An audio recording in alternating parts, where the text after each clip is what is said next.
हिंदीच्या लेक्चरमध्ये बघणार आहोत संधी. हा जो संधीचा टॉपिक आहे तो हिंदीमध्ये पण सेम आहे आणि संस्कृतमध्ये पण सेम आहे. तर संस्कृत के स्टूडेंट तसंच हिंदी के स्टूडेंट दोघांनी मिळून दोनों भी साथ में वीडियो देख सकते हैं. सिर्फ जो विसर्ग संधि का जो पार्ट है वो थोड़ा सा संस्कृत और हिंदी में थोड़ा डिफरेंस है. विसर्ग संधि तो उस टाइम में मैं बता दूंगी कि हिंदी में कौन सी संधि नहीं है और संस्कृत में कौन सी संधि है. तो संधि मतलब क्या? संधि मतलब क्या होता है? जब दो शब्द एकत्र हो जाते हैं, साथ में आते हैं, तो एक नया मतलब नया शब्द बन जाता है. तो उसे दो शब्द को अलग करते हैं तो उसको संधि बोलते हैं. तो संधि में टोटल 3 टाइप्स है. स्वर संधि, व्यंजन संधि और विसर्ग संधि. स्वर संधि मतलब उस संधि में जब स्वर आपस में आ जाते हैं, जब दो स्वर के कारण कुछ परिवर्तन होता है शब्दों में, तो उसे स्वर संधि बोलते हैं. और स्वर संधि में भी बहुत सारे सब टॉपिक्स हैं. टोटल 6 सब टॉपिक्स है. तो उसमें से पहला है दीर्घ संधि. मतलब इसमें एक तो 6 है और इस 6 को सिर्फ याद रखना जरूरी है कि अ प्लस आ होता है, आ प्लस आ होता है, ई प्लस ई दीर्घ ही होता है. इसको ह्रस्व ही बोलते हैं और इसको दीर्घ ही बोलते हैं. कि ई प्लस ई दीर्घ ही होता है, ई प्लस दीर्घ ही प्लस ह्रस्व ही दीर्घ ही होता है, ह्रस्व प्लस दीर्घ होता है, दीर्घ प्लस ह्रस्व दीर्घ होता है. या फिर आगे पीछे आ भी आ जाए, इधर भी आ और इधर भी आ, तो फिर भी वो आ ही बनेगा.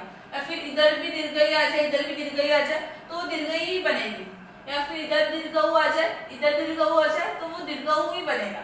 मतलब इसमें क्या आगे पीछे इन दोनों में से इन दोनों की जोड़ी, इन दोनों की जोड़ी या फिर इन दोनों की जोड़ी, आगे पीछे कुछ भी आएगा वो दीर्घ ही बनता है उस लाइन का. जैसे कि अ के बाद आ दीर्घ है तो वो दीर्घ में ही कन्वर्ट हो जाता है. इसलिए संधि का नाम है दीर्घ संधि. पेपर में तुमको दीर्घ संधि नहीं पूछते, सिर्फ स्वर संधि, व्यंजन संधि एंड लास्ट में विसर्ग संधि, उन तीनों का ही बारे में पूछा जाता है कि स्वर संधि पहचान. तो उन तीनों में से पहचानना होता है. तो पहले हम देखते हैं, इधर लिखा है मत प्लस अनुसार. अभी मैंने इनको साथ में नहीं लिखा, अलग अलग लिखा. अभी इन दोनों को साथ में कैसे लिखेंगे? तो इधर देखो, इधर क्या है? अ है. कैसे? मत प्लस अ प्लस अनुसार.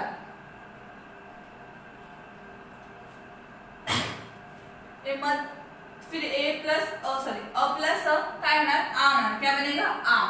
तो आ प्लस नुसार और आगे का है मत. फिर तो हलंत है, जब ये आ मिक्स हो जाएगा उसमें तो ता बनेगा. तो आंसर आएगा अपना मता नुसार. पेपर में कभी कभी ए वाला पार्ट भी देते हैं और साथ में ए वाला पार्ट भी देते हैं. या फिर इस दोनों में तीनों में से 2 पार्ट देते हैं और एक पार्ट अपने को लिखना होता है और वो संधि कौन सी वो भी पहचानना होती है. इसलिए साथ में सब कुछ. फिर नेक्स्ट है कपीश. कपी प्लस ईश. आता ही जी वेलांटी आहे ही पहिली वेलांटी फर्स्ट है. इसको पहली बोलते हैं और इसको दूसरी बोलते हैं. ठीक है. तो इधर मतलब इधर जब देखने गए हम तो कप प्लस ए वाली थी रस्वई और इधर सामने है दीर्घई. तो रस्वई प्लस दीर्घई बनता है. तो क्या होगा? कप प्लस दीर्घई प्लस श. और जब दीर्घई आती है तो इधर दीर्घई जब आती है तो जैसे अगर क के सामने ए वाली आती है तो पहली वाली वेलांटी की बन जाती है. क के सामने जब दीर्घई आती है तो दूसरी वाली वेलांटी की बन जाती है. इसलिए इधर पहली वेलांटी थी, अभी सामने दीर्घई बन जाते तो उसको दूसरी वेलांटी हो जाएगी कपीश. क्योंकि ई प्लस ई दीर्घई बन जाते तो उसको वेलांटी में चेंज करनी होगी. तो दीर्घ कपीश. फिर है वधूत्सव. इसमें इधर उ है, वध प्लस उ दीर्घ उ प्लस ह्रस्व उ प्लस तव. तो अगर हम इन दोनों की बात करेंगे तो इन दोनों को मिलाकर दीर्घ उ बनता है. उ प्लस उ दीर्घ उ प्लस उ दीर्घ उ. फिर आएगा हलंत वध प्लस उ प्लस तव. अभी क्या होता है? जब क के सामने ह्रस्व उ आता है तो उसको पहला उकार, क के सामने दीर्घ उ आता है तो उसको दूसरा उकार. तो इसमें भी दीर्घ उ है इसलिए इसको दूसरा उकार देंगे ध को. तो वधूत्सव. इसमें यही याद रखना है कि कुछ भी हो जाए तो दीर्घ में कन्वर्ट होता है। और अगर व्यंजन संधि में हम देखते थे कि व्यंजन के आगे पीछे कैसे स्वर आता है, फिर कोई दूसरा शब्द आता है, तो उसमें वो कैसे कन्वर्ट हो जाते हैं, वो अगर आपकी याद है तो मैं इधर लिख भी देती हूँ एक साइड, सारे व्यंजन संधि का कैसे करते थे, इधर ही लिख देते हैं। जैसे कि क प्लस ई की बन जाता है, क प्लस दीर्घ ई की बन जाता है, क प्लस ए के, क प्लस ए कई, क प्लस ओ कौ को सॉरी क प्लस ओ कौ, ऐसे आगे। तो आपको एक सिर्फ ध्यान देना होगा बेसिक व्यंजन संधि जो हमने 8th स्टैंडर्ड में पढ़ा था और 9th में और 10th में संधि है बेसिकली। तो एक थी दीर्घ संधि। अभी गुण संधि क्या हो जाता है, गुण संधि में जब दो स्वर मिल जाते हैं तो उनके कारण एक नया जो स्वर होता है वो तैयार हो जाता है उनकी गुण के कारण, तो उसको बोलते हैं गुण संधि। मतलब अगर अ और आ के बाद, इन दोनों के बाद कुछ भी आ जाए, ई या फिर ई, मतलब इन दोनों में से जो होगा और उसके सामने अगर ई या फिर ई आएगी तो ए बन जाता है। अ या फिर आ के बाद ई या फिर दीर्घ ई आई तो ए बन जाता है। और अ या फिर आ के बाद जब उ आता है या फिर दीर्घ उ आता है तो ओ बन जाता है। मतलब ई आएगी तो ए, ओ उ आएगा तो ओ, और रु आता है तो अर बन जाता है। ये तीनों याद रहना चाहिए कि अ के बाद या फिर आ के बाद अगर ई आएगी तो ए, उ आएगा तो औ ओस, और रु आएगा तो अर। तो इधर देखो देव प्लस इंद्र, तो इधर देव में व है, सॉरी अ है, व के अंदर हलंत व कर देंगे तो अ निकलेगा बाहर। फिर इधर सामने इंद्र है तो अ प्लस ई क्या होगा, ए होगा। और मैंने अभी बोला था जब ए आता है तो एक मात्रा देते हैं ऊपर, इसलिए इसका बनेगा देवेंद्र। इधर अ था, इधर ई थी तो ए बन जाता है। और जब ए आता है जैसे कि क प्लस ए के तो व प्लस ए वे देवेंद्र, और इधर का डॉट इधर हमने लेके गए नीचे नीचे देवेंद्र, तो आंसर आएगा अपना देवेंद्र। गुण संधीचं सेकंड उदाहरण आहे। आपण बघितलं की अ किंवा आच्या नंतर उ किंवा दीर्घ उ आला तर तो ओ बनतो, म्हणजे अ किंवा आ नंतर उ किंवा दीर्घ उ आला तर तो ओ बनतो।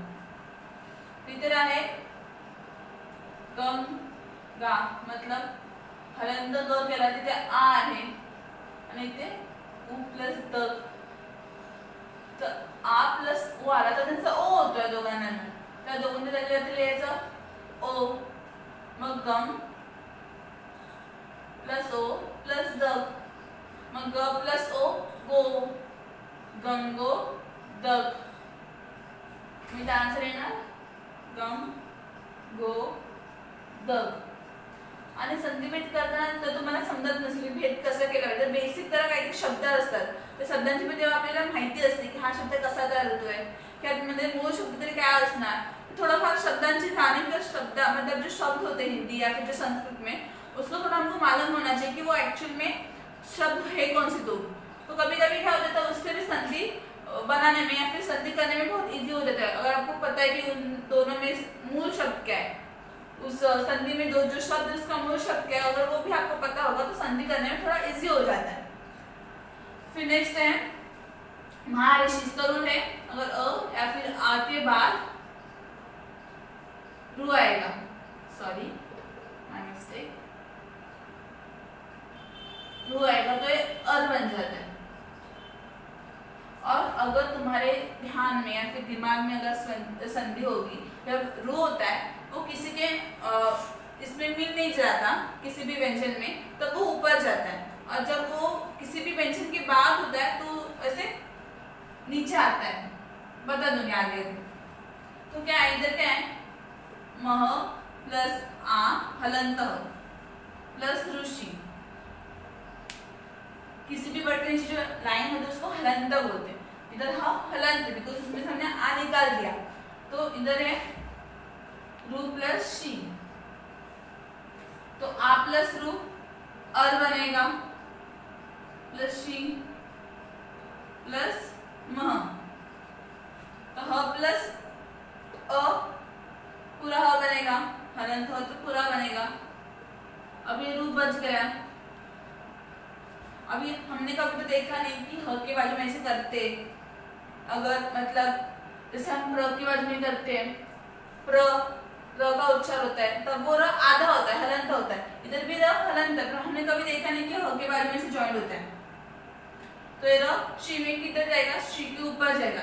ये रूल है व्यंजन संधि का कि अगर बाद में आता है, पहले आता है तो ऊपर जाता है और बाद में आता है तो इधर आ जाता है। तो जो रू है वो उसके ऊपर जाएगा। महर्षि, महर र का उच्चार तो महर्षि, तो उधर आंसर आएगा अपना महर्षि। नेक्स्ट है वृद्धि संधि।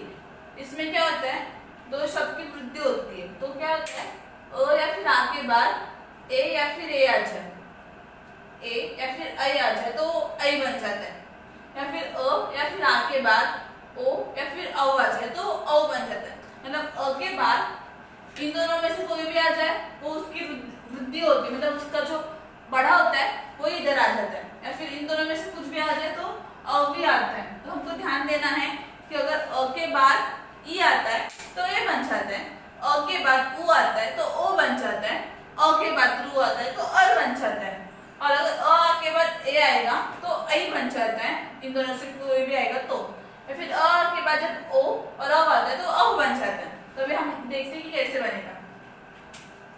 तो इधर है मध, मैं हलंत कर देती हूँ, इसमें का जो अ है वो निकाल देती हूँ, प्लस ऐक्य और इन दोनों को भी तोड़ देती हूँ इधर। ओके, अभी अ और ए दोनों आमने सामने है, तो इन दोनों को मिलाकर क्या बनेगा, ए, ऐ। तो मैंने लिख दिया ऐ प्लस क्य प्लस मध। तो अभी मैंने पहले भी बोला था, अगर क के बाद ए आता है तो के, क के बाद ऐ आता है तो कई बन जाता है, मतलब दो मात्रा आता है उसके ऊपर जब ए वाला आता है और दीर्घ वाला आता है, और ह्रस्व वाला आता है तो एक मात्रा आ जाता है। तो इधर भी दीर्घ वाला है तो हम त के ऊपर दो मात्रा देंगे, जब इन दोनों को मिलाएंगे तो वर्ड बनेगा मतक्य, मतैक्य, त प्लस ऐ तै, मतैक्य। फिर है महा प्लस ओज, तो इसमें भी हम सबको अलग करेंगे, पहले समझने के लिए अलग करते हैं, ये सब जो स्टेप्स है वो एग्जाम में दिखाने के लिए नहीं है, ये सिर्फ संधि कैसे निकाली जाती है फिर कैसे बनते हैं वर्ड्स वो आपको दिखाने के लिए, सिर्फ आपके समझने के लिए ये सब लिखती हूँ मैं। मह प्लस आ, ह में से आ निकाल दिया, ह को हलन कर दिया, प्लस ओ और इन दोनों को भी इधर में तोड़ देती हूँ जो मिले थे, तो आ प्लस ओ अ या फिर आ के बाद ओ या फिर अ आ जाए तो ओ बन जाता है, इसलिए आ प्लस ओ दोनों आमने सामने, तो इन दोनों को मिला के क्या बनेगा औ, औ प्लस ज प्लस मह, तो ह प्लस औ हौ, महोज। तो आंसर आएगा महोज। तो अभी विसर्ग संधि, सॉरी मैंने गलत लिख दिया, तो अभी स्वर संधि का हम फोर्थ सब टॉपिक देखेंगे, यन संधि। इसमें क्या हो जाता है, इसमें तीन टॉपिक्स है, और भी अगर ई के बाद कोई भी भिन्न स्वर आता है, भिन्न स्वर म्हणजे ई या फिर दीर्घ ई को छोड़कर कोई भी आएगा, जैसे अ आ उ ए ऐ ओ औ, जो भिन्न स्वर है बचे हुए इन दोनों को छोड़कर तो आ जाता है, तो ई या फिर दीर्घ ई के स्थान पर यह हो जाता है, और फिर वाक्य परिवर्तन हो, जैसे कि इधर देखेंगे प्रत, अभी मैं इधर से ई को निकाल रही हूँ, अभी मेरे को कैसे पता चला कि ये रस्व है, बिकॉज मैं पहले बनाई की है, तो रस्व प्लस दस में अक्षर लिख रही सिर्फ। तो इन्होंने बोला है अगर ई के बाद मतलब इसके बाद इसके सामने अगर ई या फिर दीर्घ को छोड़कर कोई भी भिन्न अक्षर आएगा, मतलब स्वर आएगा, सॉरी स्वर मतलब अ आ उ ए ऐ ओ औ अमा कोई भी आएगा तो जो ई है उसका य बन जाता है, हलंत य। तो मैंने इसलिए ई की जगह पर य लिख दिया। फिर इधर है प्रद, अभी य प्लस अ पूरा य बनेगा, आगे रहेगा प्रद। अभी तो हलंत है तो ये तो य को ज्वाइन हो जाएगा, फिर बनेगा प्रत्यक्षर, फाइनल वर्ड। इन दोनों को मिलाने के बाद ये बन जाएगा। फिर अभी इधर भी देखते हैं थोड़ा सा समझने के लिए कि नी प्लस उन, अभी न में से मैं इस ई को निकाल दूंगी और इधर उन, तो क्या होगा, ई की बाद में उ आया, भिन्न स्वर आया, दीर्घ या फिर ह्रस्व को छोड़कर कोई भी स्वर आएगा तो है य में बदल जाता है। तो इसकी जगह पे हम लिखेंगे य प्लस उन प्लस न। तो इधर है दीर्घ उ, और जब दीर्घ उ आता है तो दूसरा उकार बनता है, और ह्रस्व उ आता है तो पहला, ह्रस्व इसको बोलते हैं, दीर्घ इसको बोलते हैं। तो अब दीर्घ उ है तो इसलिए इसको दूसरा उकार आएगा, तो क्या बनेगा, मतलब इन दोनों को मिला के यू बनेगा प्लस न प्लस इधर का हलंत न। तो हलंत न इसको ज्वाइन होगा और ये वाला न, तो आंसर मिलेगा अपने को लास्ट न्यून। मतलब क्या, अगर ई के बाद कोई भी भिन्न स्वर आता है तो उसकी जगह पे य बन जाता है, और य के बाद में उ था, अगर य मतलब अगर इधर अ आता तो सिंपली य बन जाता, कुछ फर्क नहीं आता। ओ आता तो मात्रा जाती, ए आता तो फिर एक मात्रा जाता, ऐसे। फिर उ था इसलिए हमने दीर्घ उ उकार दिया, फिर ये हलंत न था तो इसको ज्वाइन कर दिया और पीछे वाला बचा हुआ एज इसको ज्वाइन कर दिया, तो पूरा अक्षर बनता है न्यून, इन दोनों को मिला के। फिर है अगर उ के बाद कोई भिन्न स्वर आए, मतलब उ को छोड़कर जो भी कुछ स्वर है अगर वो कुछ आ जाते हैं उ के स्थान पर तो वो बन जाता है, तो उ के स्थान पर वो बन जाता है इधर, और इधर य। तो फिर इधर है स, इसमें से मैं उ को निकाल रही हूँ, हलंत स प्लस पहला उ ह्रस्व उ प्लस अच्छा। तो अभी हम देखते हैं कि अभी इधर उ है और इनके सामने भिन्न स्वर है अ, तो उ की जगह पे क्या लिख देंगे, उ रिप्लेस होगा व से, तो उ की जगह पे लिखेंगे हम व प्लस स। अभी हलंत व अ से मिल जाएगा तो इन दोनों के स्थान पे लिखेंगे पूरा व अच्छा, प्लस इधर बचा स हलंत, अभी हलंत स वच्छ को ज्वाइन होगा तो बनेगा स्वच्छ, तो सु प्लस अच्छा स्वच्छ। फिर और आगे लिया मैंने एग्जांपल अनु प्लस अय, तो इसमें से भी मैं पहले उ को निकाल देती हूँ, हलंत न प्लस पहला उ प्लस अय। अगर अ के बाद भिन्न स्वर है, सॉरी उ के बाद भिन्न स्वर है, अ है भिन्न स्वर है, तो इसके जगह हम लिखेंगे व, रिप्लेस हो जाता है वो व से, तो फिर इधर आएगा अन प्लस व प्लस अय, तो फिर हलंत व प्लस अ पूरा व बन जाएगा इन दोनों को मिला के।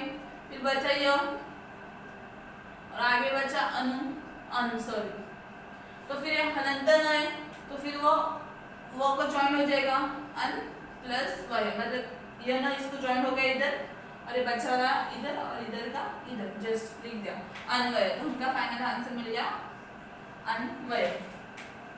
तो हमको याद रखना है कि अगर ई के बाद भिन्न स्वर आता है, दीर्घ ही हो या फिर ह्रस्व ही हो, अगर उन दोनों के बाद कोई भी भिन्न स्वर आया तो वो जो ई या फिर दीर्घ ही होता है वो रिप्लेस हो जाता है य से, वो दोनों भी जो ह्रस्व ही होगी या फिर दीर्घ ही होगी वो रिप्लेस हो जाएगी य से।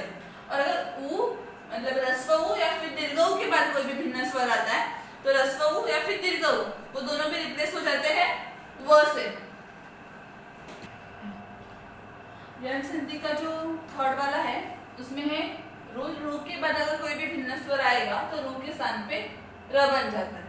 इस रू के बाद अगर कोई भी भिन्न स्वर आ जाए तो उसके स्थान पे रू बन जाएगा, र बन जाएगा। तो इधर क्या है, पितृ प्लस आज्ञा। इसमें थोड़ा व्यंजन संधि भी देखना पड़ेगा। तो व्यंजन संधि में क्या होता है, अगर त के बाद र आता है तो वह त्र बन जाता है। तो फिर इधर लिखती हूँ पित प्लस रू प्लस आज्ञा। मैंने इस त में से इस रू को निकाल दिया।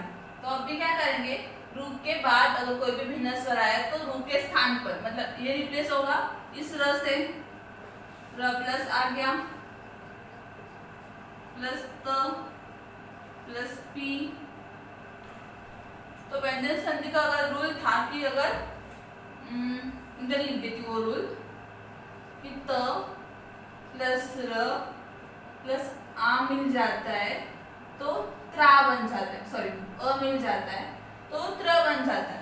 यह रूल था व्यंजन संधि में कि त्र कैसे बनता है या फिर और एक है श कैसे बनता है, सॉरी नियो कैसे बनता है, उसका और एक रूल है। तो त्र त र प्लस अ इन तीनों को मिलाकर त्र बन जाता है। और इधर देखो हम देखेंगे, इधर त है, उसके बाद र है, फिर आ है, तो इन तीनों को मिलाकर क्या बनेगा, त्रा। फिर इधर का ज्ञा, फिर इधर का पी, तो पूरा बनेगा पित्रा ज्ञा।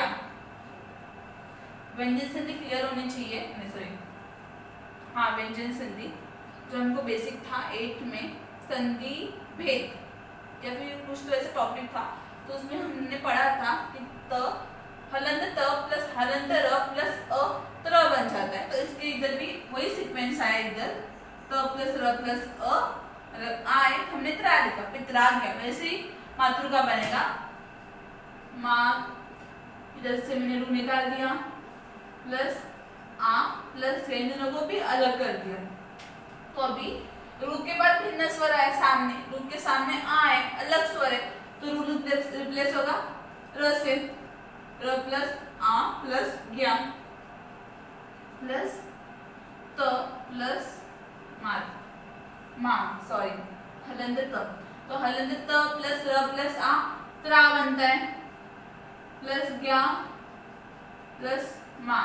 तो पूरा सेंटेंस बनेगा, मतलब पूरा एक वर्ड बनेगा मात्राज्ञा, मतलब अपने मम्मी की आज्ञा, माँ की आज्ञा, पित्राज्ञा मतलब पापा की आज्ञा। फिर इधर है अयादि संधि। इसका एक रूल है कि अगर य के बाद, इस एक के बाद कोई भी भिन्न स्वर आया तो उसके स्थान पर अय बन जाता है, मतलब यह रिप्लेस हो जाता है इससे। अगर एक के बाद कोई भी भिन्न स्वर आएगा तो अय बन जाएगा। तो इधर हम देखते हैं, अभी उसके दो एग्जांपल्स लिए मैंने, न प्लस ए प्लस अन। तो अभी इसके बाद अ आए, भिन्न स्वर है, तो फिर ये क्या बनेगा, अय बनेगा। तो इसके स्थान पर हम लिख देंगे उसकी जगह पर कि अय प्लस अन।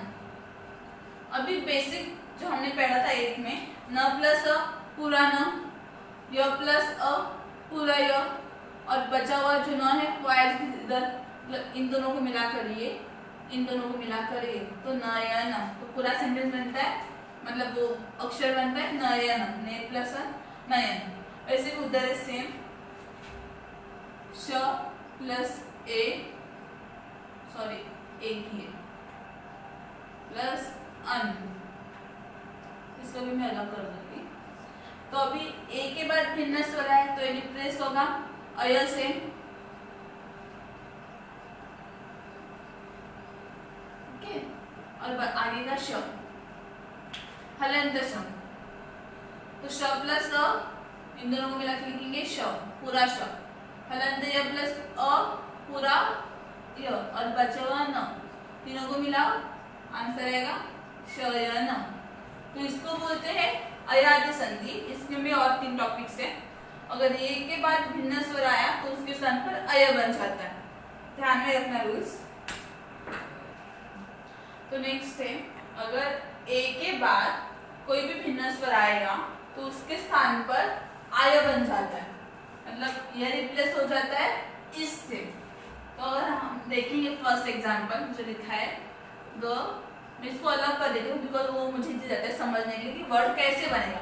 तो तुमको भी अगर एग्जाम में आएगा ऐसे 2 वर्ड्स और तीसरा वर्ड पूछेंगे या फिर तीसरा वर्ड कभी कभी ये पूछते हैं, तो हमको पहले जो वर्ड है तो उसको अलग करना आना चाहिए। तो मैं हर एक चीज को अलग करती ताकि वो फटाफट इजी हो जाता है समझने के लिए। फिर मैं लिखती हूँ ग प्लस ए प्लस अग। तो अभी इसके सामने भिन्न स्वर आया, दोनों भिन्न स्वर है, और जब ए के सामने भिन्न स्वर आता है तो ये रिप्लेस हो जाता है आय से।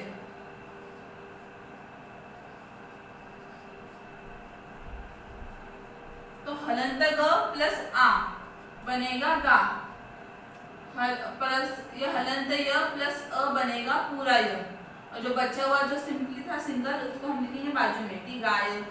तो पूरा वर्ड बनेगा गायक। और इसमें थोड़ा कुछ समझ में आया जाए तो सेकेंड एग्जांपल लेते जो भी सेम है कि थोड़ा अलग हो जाएगा सिर्फ। ये हलंत ग और उसमें से मैंने इस ए को निकाल दिया प्लस अन लिखती हूँ मैं। इसमें मैंने और इसका इधर मैंने इसका और सिंप्लीफाई नहीं किया था, जॉइंट रखा था, इसमें मैंने अलग भी कर दिया। तो क्या होगा, इसके बाजू में ये भिन्न स्वर है सामने, तो ये रिप्लेस हो जाएगा आय से हलंत य। तुम ना आदत रखो हलंत बोलने की, तो कंफ्यूज हो जाते हो। फिर ग प्लस आ, इन दोनों को मिला के क्या बनेगा गा। य प्लस सॉरी हलंत य प्लस अ पूरा य, और सिर्फ ये बचा हुआ फिर न, तो वर्ड बनेगा गायन, गायक गायन। तो वैसे ही है, अगर ओ के बाद कोई भी भिन्न स्वर आता है तो उस ओ का अव बन जाता है, मतलब ओ रिप्लेस हो जाता है अव से। तो इधर ओ है और ओ के बाद भिन्न स्वर है, तो इसकी जगह पे हम लिखेंगे अव प्लस अन। कुछ तो गलत लिखे एग्जाम्पल में, माय मिस्टेक, मैंने गलती से इधर ओ लिखा था, एक्चुअली इधर भो है। तो हम भो में से भ प्लस ओ को निकाल लेंगे, इधर भ हलंत होगा जब उसमें से स्वर निकल जाएगा, तो प्लस अ प्लस न, इन दोनों को मैंने अपने लिए अलग किया, इजी हो जाएगी। फिर अगर ओ के सामने भिन्न स्वर आया, जब ओ के बाद कोई भी भिन्न स्वर आता है या फिर जब सामने आ जाता है तो वो कन्वर्ट हो जाता है अव में। तो हम इसकी जगह पे लिखेंगे अव, और बाकी का मैंने बाजू का एज कॉपी किया। ओके, तो भ प्लस अ, इन दोनों को मिला पूरा भ बनेगा, इन दोनों को मिला पूरा व बनेगा, मतलब हलंत व प्लस अ पूरा व, हलंत भ प्लस अ पूरा भ, और जो बचा है सिंगल उसको लिखेंगे एज इट इज। तो आंसर मिलेगा भवन, जब भो प्लस अ जब मिल जाता है तो वर्ड बनता है भवन। वैसे इधर है, इधर भी हम प प्लस ओ लिखेंगे, मैंने उसको सिंप्लीफाई किया, प प्लस ओ पो बन जाता है। तो मैंने उसमें से ओ निकाल दिया और प को हलंत लिख दिया, प्लस इन दोनों को भी मैंने अलग कर दिया। तो ओ के बाद भिन्न स्वर है, ओ के बाद भिन्न स्वर है, तो ओ रिप्लेस हो जाएगा अव से, तो हम इसको अव से रिप्लेस कर देंगे, प्लस अ प्लस न प्लस प। बाजू का जो है मैंने एज इट इज कॉपी कर दिया ऊपर का नीचे। तो प प्लस अ पूरा प, व प्लस अ पूरा व, हलंत व प्लस सॉरी, और जो बचा हुआ न एज इट इज, तो आपको वर्ड मिलेगा पवन। प हलंत प प्लस अ पूरा प, हलंत व प्लस व और न एज इट इज, तो वर्ड बनता है पवन।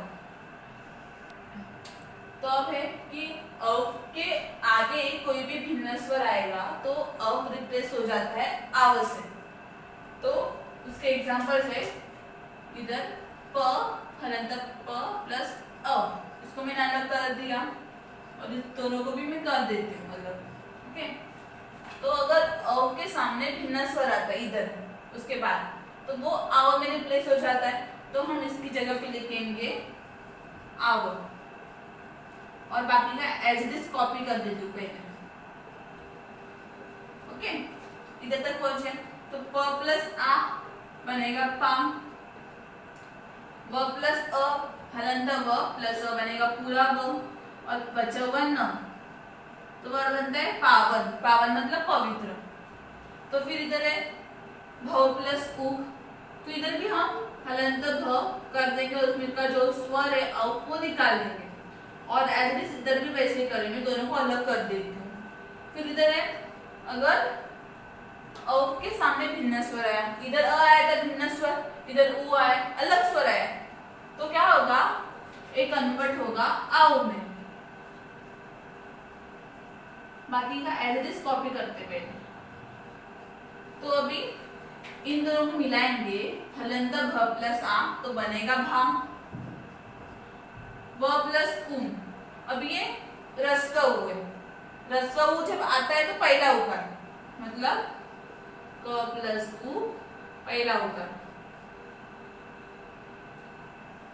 क प्लस दीर्घ उ दूसरा उकार। तो इधर पहला रस्व उ है, ए वाला उ है, तो इधर हम देंगे पहला उकार, और जो बचा हुआ है इधर अकेला उसको लिख देंगे बाजू में, भावुक, भ प्लस आ भा, व प्लस उ, रस्व उ था इसलिए पहला उकार, और बचा हुआ एज हमने लिख दिया।